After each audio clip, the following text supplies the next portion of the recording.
제가 여러분에게 지금 가장 듣고 싶은 이야기가 무엇입니까? 라고 질문한다면 여러분은 무엇이라고 답변하겠습니까?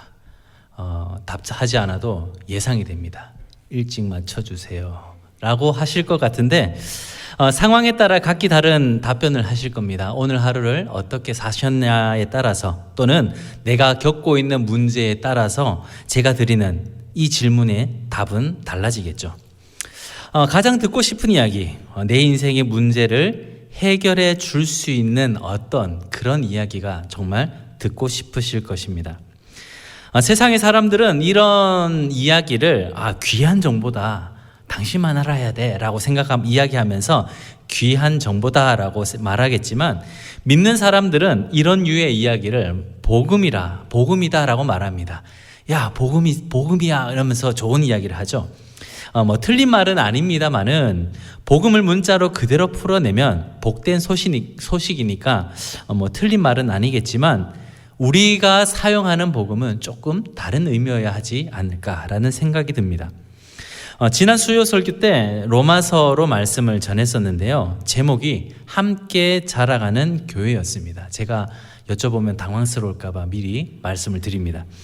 오늘 설교를 위해 잠시 말씀드리자면 이렇습니다. 힘들고 어려운 시기를 지나면서 로마 교회가 할 수 있었던 것은 하나님이 허락하신 그 자리를 지키며 버텨낸 그런 것뿐이었습니다. 그럼에도 불구하고 교회의 소식과 예수 그리스도를 믿는 자들에 대한 소식은 멀리 있는 바울에게도 들려졌습니다. 그 들려진 소식이 바로 복음인데요. 예수 그리스도로 말미암아 교회가, 성도가 살아났다는 이야기, 혹은 그런 핍박 때문에 교회가, 성도가 망해버렸다라는 이야기가 아니라 믿음을 간직하며 믿음을 붙들고 버티고 견디고 있는 그런 사람들이 있더라라는 이야기였습니다. 그런데 생각해보면 핍박을 받는 성도들에게 복음은 무엇일까요? 박해하는 자가 없어졌다, 교회의 자유가 허락되었다라는 이야기가 되어야 하지 않겠습니까? 그 교회가 직면하고 있는 문제가 해결되는 것이 복된 소식 아니었겠습니까? 그들을 힘들게 하고 어렵게 만드는 요인이 사라지는 것이 가장 큰 소망 아니었을까요? 그러나 바울은 그런 것들에 기뻐하거나 그런 것 때문에 로마 교회를 방문하고자 한 것이 아니었습니다. 이 말은 바울에게 있어서 복음이란 것은 사람의 소망이 이루어지는 어떤 방법을 뜻하지 않았다라는 것을 의미합니다. 제가 앞에서 정의한 대로라면 바울은 교회 로마가 그런 어려움 중에서도 교회가 없어지지 않고 오히려 대형 교회로 성장하였다니 너무나 기쁘다.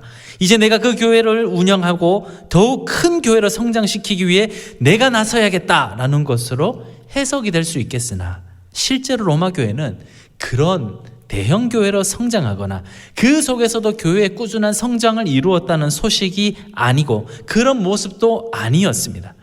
그저 그 자리를 버티고 견뎌내며 세월을 이겨낸 것 말고는 한 것이 없었습니다. 그렇다면 바울은 무엇을 복음이라고 여겼던 것일까요? 물론 이렇게 질문을 하면 목사가 복음이 뭔지도 모르고 저런 질문을 하냐, 혹은 도대체 우리를 뭘로 보시길래 복음을 저렇게 말하나 라는 생각이 드실 수도 있겠지만, 오늘 본문을 통해 바울 사도가 말하는 복음이 무엇인지 우리는 다시 한번 알아보았으면 좋겠습니다. 그리고 그 복음과 능력이 우리에게 어떤 의미로 다가오고 어떤 의미로 말씀하고 있는지 살펴보고자 합니다. 먼저 16절에 이렇게 기록하고 있습니다. 첫 번째 대지인데요. 복음은 모든 믿는 자에게 구원을 주시는 하나님의 능력이다 라고 말하고 있습니다. 하나님의 능력이다. 자, 복음을 하나님의 능력으로 표현을 하는데 이 능력이 하는 역할을 모든 믿는 자에게 구원을 주시는 것이라고 설명을 하고 있습니다. 그대로 본다면 복음은 믿는 자에게만 임하는 선별적인 능력입니다. 자, 자, 선별적이라고 표현함은 이 능력을 갖고 싶어도 믿음이라는 조건이 달려 있기 때문에 이것은 모두에게 주어질 것처럼 보이지만 모두에게 주어지지 않는 선별적인 능력이다라고 제가 설명을 합니다. 물론 이런 것에 대해서 믿음이라는 것에 대해서 그 시작이 하나님께 있다라는 것을 우리가 너무나 잘 알고 있기 때문에 이 선별적인 능력은 사람의 선택에 의해 택하여지거나 주어지는 것이 아님을 우리는 알고 있습니다. 그리고 이 복음을 믿는 자들에게 구원을 주신다라고 말하는데, 자, 이 이야기를 다시 정리하면 선별적으로 주어지는 이 능력은 사람의 선택에 의해서 주어지는 것이 아니요, 사람이 갖고 싶다고 하여서 가질 수 있는 것이 아니라 하나님으로부터 출발되어서 하나님의 선택에 의해서 주어지는 것이다. 그리고 이 능력은 곧 구원과도 연결이 되어 있다라는 것을 말하고 있습니다. 그렇다면 이 선별적으로 얻게 된 능력, 이 복음을 받게 된 사람들은 어떤 모습이어야 할까요? 만약에 1억 명의 사람이 있는데 그 중에 나라는 한 사람이 택함을 받아서 잠겨가는 그 육지를 탈출할 수 있는 배에 오를 수 있게 되는 기회를 얻게 되었다면 어떤 마음이 들겠습니까? 이러면 또 어떤 사람은 저는 가족을 두고 떠날 수 없습니다. 여기서 내 가족과 함께 인생을 마무리하겠습니다 라고 하면서 제가 드리는 의도를 파악하지 못하는 분이 계실까 봐 다른 예시를 드릴게요. 여러분 오징어 게임 아시죠? 모르시죠? 네, 다른 예시를 드릴게요. 억만장자가 대한민국 국민 중에 한 사람에게 자기의 유산인 100억을 준다고 하면 거기서 내가 선택이 되어서 100억을 받게 되었다고 한다면 어떤 마음이겠습니까? 하긴 100억이라는 돈이 실감이 안 나서 이 예시도 안 맞겠죠. 아무튼 내가 많은 사람들 중에서 내가 선택이 되어서 그 엄청난 금액의 돈을 받게 되는 일을 받았다고 하면, 내가 거기에 해당이 된다고 하면 어떤 마음이 들겠습니까? 까무라칠 정도의 그런 기쁨이 있지 않겠습니까? 이렇게밖에 구원의 기쁨을 설명할 수가 없는데 그 정도로 구원이라는 것은 큰 기쁨이다라고 말씀드릴 수 있습니다. 맞습니까? 구원이 여러분에게도 기쁨이 됩니까? 반응으로는 기쁨이 아니신 것 같은데, 구원을 받는 것보다 내일 당장 회사에서 보너스 받는 게 더 큰 기쁨일 수도 있겠다라는 생각이 드네요. 다시 한번 여쭤보겠습니다. 구원이 여러분에게도 기쁨이 됩니까? 아멘이시죠? 바울 사도도 구원에 대한 감정을 로마서를 통해 이야기를 하고 있어요. 그는 복음에 대해서 어떻게 이야기하고 있냐면 16절 서두에 보면 내가 복음을 부끄러워하지 아니하노니 라고 말하고 있는데요, 나는 복음이 부끄럽지 않습니다의 정도의 의미가 아닙니다. 이 고건법이라는 수사법을 사용하고 있는데요, 이 고건법이라는 것은 내가 표현하려는 것을 빙 둘러 설명을 하면서 강조하고 있는 방법이에요. 그렇게 표현을 하는 거예요. 그러니까 우리식으로 다시 해석을 해보면 내가 복음을 너무너무 자랑하고 싶어서 미칠 것 같아라는 표현입니다. 여기 기록되어 있는 복음을 부끄러워하지 아니하노니는 너무 자랑하고 싶어서 미칠 것 같아라고 표현하고 있는 말인데요, 바울 사도는 복음을 듣고 인생에서 가장 큰 기쁨을 누렸습니다. 그래서 누가 예수를 믿고 있다는 소식이나 예수로 고난을 당하고 있지만 믿음으로 그 상황을 버티고 견디고 있다는 소식만 들어도 그 마음이 벌렁벌렁했던 거예요. 그래서 그런 상황을 들으니까 너무 마음이 설레서 그 로마 교회로 가고 싶었던 겁니다. 단순히 구원을 받았다는 기쁨에서 멈추지 않습니다. 그가 알게 된 것을 가지고 앞으로 누리게 될 것만 자랑하지 않고 오히려 그가 당하게 되는 일들과 세상에서 겪게 될 일들까지도 자랑하고 있는 거예요. 내가 복권에 당첨되어서 큰 돈을 받았다. 그러면 그 돈을 받은 그 복권에 대한 당첨된 금액을 가지고 그것을 자랑하는 것이 아니라 그것 때문에 앞으로 당하게 될 일들까지도 자랑하면서 내가 이 복권을 당첨된 금액 때문에 앞으로 이런 일을 당할 건데 이런 일도 나는 기뻐, 이런 일도 기뻐, 이런 일도 기뻐라고 이야기하면서 그 나에게서 사라질 세상의 것들조차도 자랑하고 설명하고 있는 것이죠. 그리고 그 일들에 대해 내가 빚진 자이기 때문에 마땅히 그것을 한다라고 설명을 합니다. 오늘 읽었던 본문 앞에 있는 구절을 한번 볼까요? 14절 말씀인데요. 우리 14절 말씀 함께 읽도록 하겠습니다. 시작. 헬라인이나 야만인이나 지혜 있는 자나 어리석은 자에게 다 내가 빚진 자라. 자, 여기서 빚진 자라는 단어가 나오는데 이 단어의 의미가 단순히 내가 얼마를 빌렸으니까 얼마를 갚아야 돼라는 정도의 의미가 아닙니다. 이 단어의 의미는 만일 빚을 갚지 않으면 강제로 자기의 모든 소유를 차압당하게 될 선고를 받은 확정된 기결수를 말하는 거예요. 그러니까 법원으로부터 판정을 받은 거예요. 너 이거 갚지 않으면 너 재산 싹 몰수해서 저 사람에게 줄 거야 라는 그런 의미를 갖고 있습니다. 우리가 알고 있는 그 빚진 자보다 더 무게감 있는 의미죠.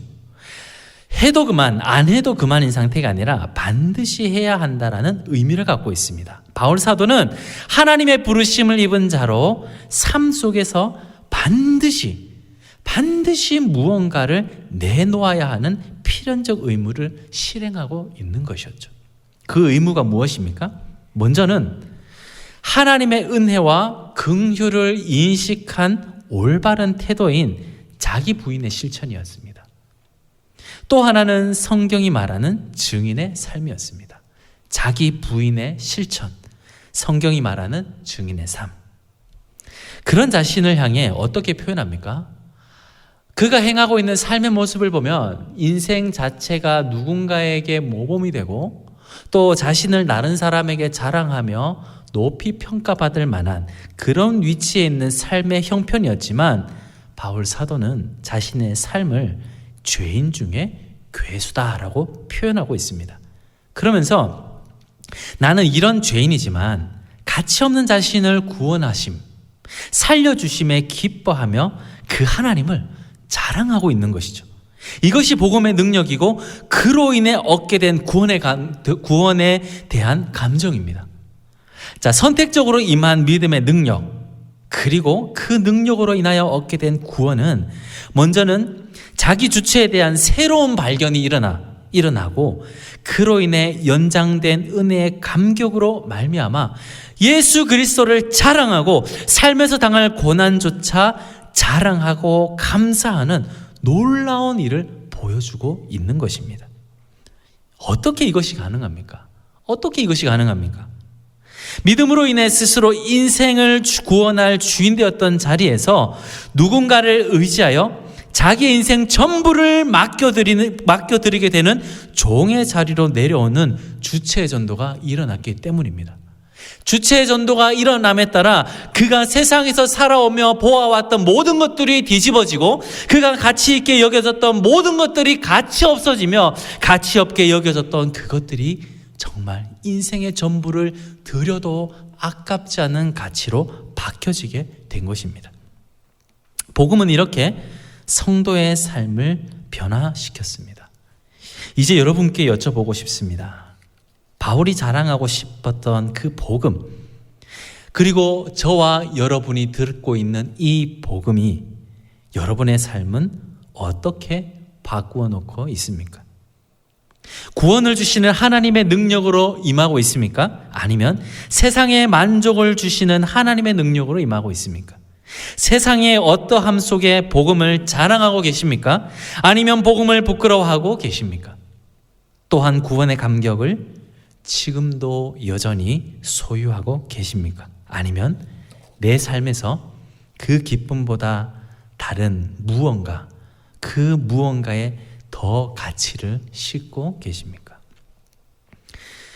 굳이 대답하지 않으셔도 너무나 잘 알고 있습니다. 왜냐하면 여러분의 대답과 저의 대답은 별반 차이가 없을 것이기 때문입니다. 누구인들 이런 질문 앞에 자신 있게 대답할 수 있겠습니까? 그래서 우리는 우리의 삶에는 매일같이 말씀과 기도가 필요한 것입니다. 그리고 예수 그리스도가 필요합니다. 오늘 주여 나를 구원하여 주옵소서, 세상에 버려두고 온 은혜를 회복하여 주옵소서라고 기도하며 복음으로 인하여 택함받은 나의 인생이 세상에 선택되어 세상에 쓰임받는 자가 아니라 하나님의 선택을 받아 하나님 앞에 쓰임받는 자로서 살아내고 또 그 힘과 능력을 구함에 따라 하나님이 참 기뻐하시는 자의 삶을 살아낼 수 있도록 기도할 수 있는 이 밤이 되기를 축원합니다. 두 번째 바울 사도가 전한 복음이 가지는 의미는 이렇습니다. 복음은 하나님의 의로 믿음에 이르게 하시는 능력이다 라고 말씀합니다. 첫 번째 의미와 두 번째 의미에서 공통적으로 등장하는 것이 있습니다. 바로 믿음입니다. 복음의 능력은 반드시 믿음을 전제로 하여 그 힘을 발휘합니다. 그래서 믿는 자에게 구원을 주시는 복음의 능력이 있다고 하면서 믿음을 강조하고, 두 번째 의미에서도 하나님의 의로 궁극적인 목적지인 믿음에 이르게 하는 능력이 있다라고 말씀하고 계십니다. 이처럼 복음과 믿음은 뗄 수 없는 관계입니다. 자, 복음을 알면서 믿지 못하는 사람이 있을 수 없고, 믿음이 있다고 하면서 복음을 모를 수 없다라는 뜻입니다. 복음으로 인하여 구원의 능력을 입은 사람은 당연히 아까도 말씀드렸지만 주체의 전도가 일어날 수밖에 없죠. 이런 인생의 변화를 겪은 사람에게서는 복음이 전달하는 믿음에 이르려는 그 시도와 삶의 변화는 필수적으로 일어날 수밖에 없습니다. 이것을 믿음에 이르게 하시는 능력이라고 할 수 있습니다. 이처럼 복음은 길잡이 역할을 하며 믿음이라는 궁극적인 목적지에 이르게 하는데, 여기서 간과할 수 없는 것이 바로 그 시작점인 하나님의 의입니다. 자, 이것을 살피기 위해 의에 대해서 한번 좀 살펴봤으면 좋겠는데요. 이 말은 헬라어 디카이오스네 히브리어 짜다크와 같은 말입니다. 자, 이 단어를 영어 성경이 justice 또는 rightness라는 이 정의라는 단어로 번역하는 바람에 우리말 개역 성경도 이 의라는 말로 번역을 하게 된 것입니다. 그런데 원어상의 의미를 본다면 이것은 사람, 인간의 어떤 착한 의지나 덕, 그러니까 덕스러운 사람이 의롭다, 또 그 사람이 어떤 행위에서 있어서 발생하는 그런 것들 때문에 그 사람이 정의롭다, 의롭다라고 이야기할 수 있는데, 그런 의미가 아니라 관계적인 용어로 사용하고 있습니다. 무슨 말이냐면 어떤 대상과 관계를 맺고 있는 상태에서 그 상대방이 요구하는 의무를 성실하게 수행하는 바람직한 상태, 혹은 그런 관계를 통하여 인간을 참으로 선하게 만들어주는 어떤 것을 디카이오스네라고 하는데요. 그렇다면 이 복음 안에서 하나님의 의가 나타났다는 것을 어떻게 해석이 가능할까요? 자, 하나님의 의라는 것을 알려면 창세기 15장을 들여다봐야 돼요. 창세기 15장 1절에서 6절까지의 말씀을 보면 아브라함이 등장하죠. 이 아브라함이 등장하면서 우리가 너무나 잘 아는 그 하나님께서 의롭다 여겨주시는 그런 장면인데요. 우리에게 주어진 시간은 그렇게 많지 않습니다. 제가 설교할 수 있는 시간과 여러분들이 집중할 수 있는 시간을 분석하면 앞으로 몇 분 남지 않은 것 같습니다. 그래서 아무튼 다 살필 수는 없고, 큰 맥락만 본다면 하나님께서 아브라함에게 생육하고 번성하게 할 것이다 라는 약속을 주시죠. 이 약속을 주시자 아브라함은 그 약속을 어떻게 합니까? 믿습니다. 그런 아브라함을 보시고 16장 5절, 창세기 15장 6절에서 여호와께서 이를 그의 의로 여기시고 라고 말씀하십니다. 자, 이 약속에 대한 이행 혹은 그 이후의 삶을 보고 의롭다고 여기신 것이 아니라 아브라함이 그냥 믿었습니다. 믿으니까 믿어버린 그 자체를 의라고 여기신 거죠. 아브라함의 행위는 그 이후에 나타납니다. 아브라함은 이처럼 세상에 대해서 죽고 하나님의 명령에 대해서 살아나는 것으로 그 이후에 하나님의 명령을 이행하는 모습으로 나타나는데요. 그 대표적인 예가 자기의 아들인 이삭을 하나님 앞에 바치는 장면이죠. 정말 그 행위로서 행위로서 그 사람의 의를 나타낸다고 했었더라면 15장 앞절에 이삭을 바치는 내용이 먼저 나왔어야 했지만 성경은 그렇게 이 구절을 배치하고 있지 않습니다. 스스로 자기 자신이자 분신인 아들을 바치면서까지 자신의 믿음, 아니 하나님에 대한 믿음을 보였는데요. 이 일은 의롭다 여겨주신 그 이후에 나타난 행위였습니다. 그래서 이것은 하나님의 아브라함의 의가 아니라 하나님께서 의롭다 여겨주시는 하나님의 의였다라고 설명할 수 있습니다. 그저 아브라함은 이삭을 바치는 행위나 이 모든 그가 삶으로 해냈던 모든 것들은 그냥 하나님이 다 차려놓으신 밥상 앞에 자기가 그냥 숟가락 하나 얹은 것밖에 해당되지 않는 것이죠. 그래서 하나님의 언약이 하나님의 의에 성취되는 것을 의라고 설명할 수 있을 것입니다. 하나님 백성을 향한 하나님의 약속, 그 언약의 대상을 향한 하나님의 일하심, 그것이 바로 하나님의 의입니다. 제가 위에서 의는 관계가 요구하는 의무를 성실하게 수행하는 상태라고 말씀을 드렸는데요. 하나님은 이렇게 성취해 가시는 자신의 의를 보이셨습니다. 그렇다면 하나님은 그렇게 성실하게 자기의 의를 나타내셨다면 우리가 인간 측에서 할 수 있는 의도 있을까요? 있습니다. 우리가 할 수 있는 것은 그저 계산하지 않고 주시겠다라고 하는 것을 수납하는 것, 받아내는 것, 그것을 덥석 잡아버리는 것, 그것을 인간의 의라고 할 수 있습니다. 그러니까 그에게 어떠한 덕이나 착한 행위 혹은 의지를 보고 하나님이 주신 것이 아니라 그저 그가 아멘 한 그것만 보고 의롭다고 여겨주시는 것. 아브라함이 아멘 하였더니 그를 의롭다고 여겨주신 것처럼 우리에게 말씀하시는 하나님의 그 복음 앞에 우리가 아멘으로 받아들일 때 우리를 의롭다고 여겨주시는 것입니다. 그것을 지켰는지 또는 그에 합당한 삶이 있었는지에 대해서는 별로 하나님의 관심은 없어 보이죠. 다시 본문으로 돌아가 17절을 보겠습니다. 여러분들이 졸리실 것 같아서 17절 같이 한번 큰 목소리로 읽어보도록 하겠습니다. 시작. 복음에는 하나님의 의가 나타나서 믿음으로 믿음에 이르게 하나니 기록된 바 오직 의인은 믿음으로 말미암아 살리라 함과 같으니라. 아멘. 자, 오직 의인은 믿음으로 말미암아 산다고 말씀하고 있죠. 산다는 말은 죽을 수밖에 없는 자를 구원하여 살리신다는 의미이고 이것은 믿음으로 말미암아 이룰 수 있다는 뜻입니다. 그러면 믿음은 어떻게 이루어집니까? 하나님의 의, 하나님 자신의 열심으로 성취해내시고 그 이후에 네가 이걸 믿을 거야? 내가 다 해놓았어. 이제 네가 믿을 거야 라고 물으실 때에 내가 이것을 다 이루어낼 것을 믿을 거야 라고 물으시는 그 물음 앞에 아멘 하는 자에게 의롭다 여겨주신다는 내용이 바로 이 17절의 내용입니다. 그래서 복음에 들어있는 하나님의 의로 말미암아 그것을 믿어 믿음에 이른다라고 기록을 하고 있죠. 나의 믿음을 확인하기 위해서 어떤 행위나 착한 행실을 하나님의 저울에 달아보시고 너는 98% 의로워, 너는 45%야, 너는 5%밖에 안 되네, 너는 처음부터 다시 한번 시작해봐 라고 말씀하시면서 우리의 무게를 그람수처럼 퍼센테이지로 왔다 갔다 하시면서 말씀하시는 것이 아니라 그 믿음을 아멘으로 수납하는 자, 하나님의 말씀을, 그 복음을 아멘으로 대답하는 자에게 의롭다라고 여겨주신다는 의미입니다.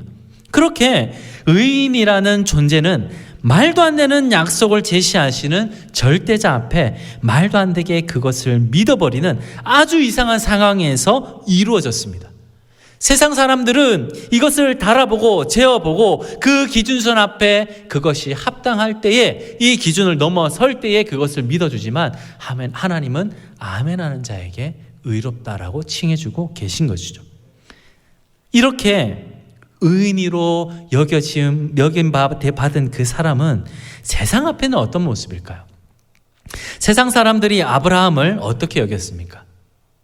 곧 엄청난 비가 올 것이라며 산 위에다 큰 방주를 짓는 노아를 어떻게 여겼습니까?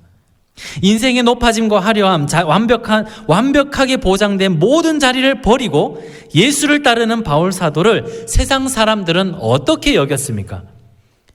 복음으로 인해 믿음에 이르게 하시는 능력을 받게 된 성도의 삶은 세상이 원하는 모습도 아니었고 인생이 원하는 모습도 아니었습니다. 세상 앞에 예수 그리스도께서 받으신 모습과 대우를 그대로 당하게 되었습니다. 그럼에도 불구하고 여러분께 여쭙고 싶은 것은 예수 그리스도를 닮고자 하여서 예수님의 길을 걷게 된 우리가 세상 앞에 이러한 모습과 대우를 당하게 되었음에도 불구하고 이 자리에 나와 말씀을 듣고 기도하는 이유가 무엇입니까? 세상이 말하는 그런 복을 받는 것도 아니고 입이 10개라도 말할 수 없고 억울한 일을 당하여도 참고 인내하라고 가르치는 말씀 앞에 여전히 내 인생을 내어놓는 이유가 무엇입니까? 마치 하나님의 말씀이 내 인생에 아무런 도움이 되지 않는 것처럼 여겨지는 그 복음을 들었음에도 불구하고 이 자리에 나오신 이유가 무엇입니까? 믿음에 이르게 하는 능력이 과연 내가 바라는 이상을 내가 꿈꿔온 그 소망을 이루어주는 것이 아니라는 것을 알고 있음에도 불구하고 여러분, 여전히 답답한 마음을 잡고 교회를 떠나지 못하는 이유가 무엇인가요? 여러분의 마음에 여전히 살아 역사하시는 하나님의 그 의가 힘을 잃지 않고 세상에 떠밀려 가지 않도록 붙들고 계시기에 우리는 세상이 말하는 비이성적인 상황 가운데서도 하나님 앞에 나오고 있는 것 아니겠습니까? 정말 여러분들이 말씀 앞에 원하는 답을 얻었던가요? 말씀을 듣고 기도하고 돌아가면 여러분이 생각하는 그 기도의 제목들이 다 응답이 되던가요? 여전히 아무리 생각해보아도 마음으로 고민해보아도 앞으로 보고 뒤로 보고 옆으로 보아도 여전히 말도 안 되는 것 같은데 예배당에 나와서 기도하는 이유는 하나님의 의가 여전히 우리의 삶에 그 힘을 잃지 않고 성취해 가시는 그 은혜 때문입니다. 우리의 삶은 믿음에 이를 수도 없을 뿐더러 가만히 두면 믿음에서 벗어나 저기 세상과 버타기를 즐겨하는 그런 삶입니다. 그런 죄인 중에 괴수인 우리를 왜 구원하여 주십니까? 왜 오직 의인은 믿음으로 말미암아 살리라라고 하면서 우리를 그 믿음 안에 있는 의인 속으로, 의인이라고 부르는 그 속으로 우리를 밀어넣고 계십니까? 정말 헤아려 보아도 하나하나 곱씹어 보아도 내 안에 선한 것 하나 없는데 왜 나를 그곳으로 또 오늘도 밀어넣고 계십니까? 나는 아니라고, 나는 그럴 자격이 없는 사람이라고 발버둥치며 도망가려 해도 다시 끌고 와 이 자리에 앉혀놓으시는 그 이유가 무엇인가요? 하나님은 자기 백성, 자기 자녀를 포기하지 않으시는 분이기 때문입니다. 하나뿐인 아들을 보내어서라도 저기 있는 저 사람들, 저 인간들, 저 나의 자식들, 나의 자녀를 구원해 내시는 분입니다. 그 소식을 우리에게도 알리셨고 복음이라는 것을 통해 예수와 구원, 그에 합당한 믿음을 갖게 하셨습니다. 결국에는 믿음으로 믿음에 이르게 하신다는 그 말은 하나님 그 사랑 자체였고 죽음을 생명으로 살리는 그 생명 자체였습니다. 복음은 그렇게 내가 할 수 없는 것을 이루어내시고 그저 아멘으로 대답한 것뿐인 인생에게 베푸신 놀라운 선물이었던 것이죠. 말씀을 맺겠습니다. 복음은 믿는 자에게 구원을 주시는 능력이요, 믿음에 이르게 하시는 능력이었습니다. 이 속에 놀라운 역사를 이루어내시는 하나님의 끈질김과 우리의 행위가 아닌 믿음의 고백으로 의롭다 여겨주시는 하나님의 사랑이었다는 것입니다. 내가 이 자리에 설 수 있는 이유는, 나를 끊임없이 쫓아와 당신의 발 앞에 세우시는 그 이유는, 무너져가는 내 욕심 때문에 절망할 때 하늘의 소망을 심으시고 다시금 감사하게 하시는 그 이유는 복음으로 말미암아 그 능력이 우리의 삶에 임하였기 때문이고, 그 능력으로 인하여 우리의 인생을 책임지시는 하나님의 열심 때문이었습니다. 사랑하는 성도 여러분, 복음으로 말미암아 그 능력이 우리와 함께함을 믿고 그 능력이 내 안에서 역사하심을 믿어 사라진 구원의 감격과 우리에게 보이신 뜨거웠던 그 첫사랑과 믿음으로 살아냈던 성도의 삶을 회복하는 것, 어쩌면 그것이 우리에게 요구하시는 복음의 요청 아니겠습니까? 그러므로 우리는 사도 바울이 그렇게 자랑하고 싶어 했었던 복음, 그 복음 때문에 기뻐하고 감격하면서 모든 사람에게 자기네 생명보다 더욱더 자랑하고 싶었던 그 복음, 그 복음의 중심 가운데 있었던 하나님의 의와 예수 그리스도의 사랑, 그것을 회복하고 다시금 우리의 삶에서 그것을 찾아내며 오늘도 기도함과 엎드림으로 인하여서 하나님이 주시는 놀라운 은혜를 받아 누릴 수 있게 되기를 축원합니다. 우리의 기도 때문이 아니라 오늘도 여전히 찾으시고 여전히 주시기 원하시며 그 삶에 그리스도의 십자가를 세우기 원하시는 하나님의 열심 때문에 그 복음으로 말미암아 우리의 삶이 세상에 대하여 승리하고 하나님에 대하여 순종하여 믿음에 이르고 의에 이르러 우리의 삶을 온전히 드릴 수 있게 되는 매일매일 하루하루 우리의 삶의 전부 되시기를 주님의 이름으로 축복합니다.